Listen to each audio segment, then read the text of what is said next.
Hey, Rob Live with Harness, and today we're going to be taking a look at recommendations from continuous efficiency and how you can execute on those.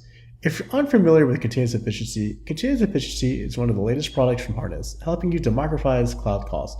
So there's no more questions about how much your application costs you.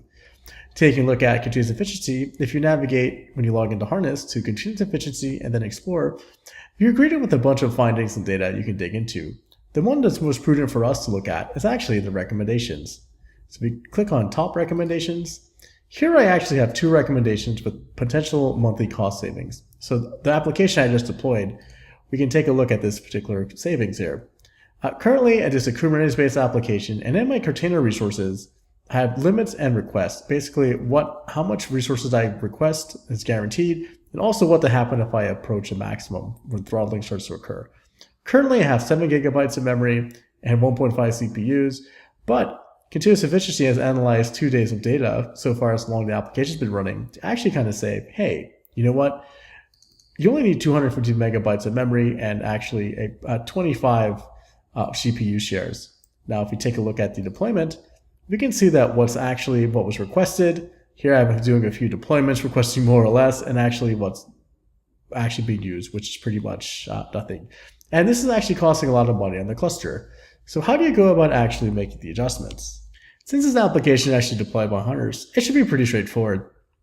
So to take a look at the application, if we go to setup, actually this app is called expensive application, and let's dig into the service, the big amazing application.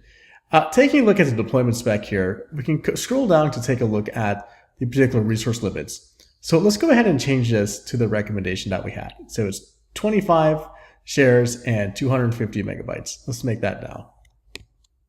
Click edit. Let's go ahead and make that. So it was 25 shares and 250 megabytes. Same thing. We'll go ahead and make the request that too. So let's do 25 shares and 250 megabytes of memory. Go ahead and click save. And all we have to do now is redeploy this. So if we come back to continuous deployment, click on deployments, let's go ahead and start a new deployment. Go ahead and execute the workflow we created. Expensive app, deploy our expensive stuff. Go ahead and deploy a tag. It's like, let's save some money. Go ahead and deploy this. And that was really quick. We actually redeployed the application. We can just come back and validate that our limits have been updated. And now we're well on our way of saving money in our Kubernetes cluster. Until next time, cheers, Robbie.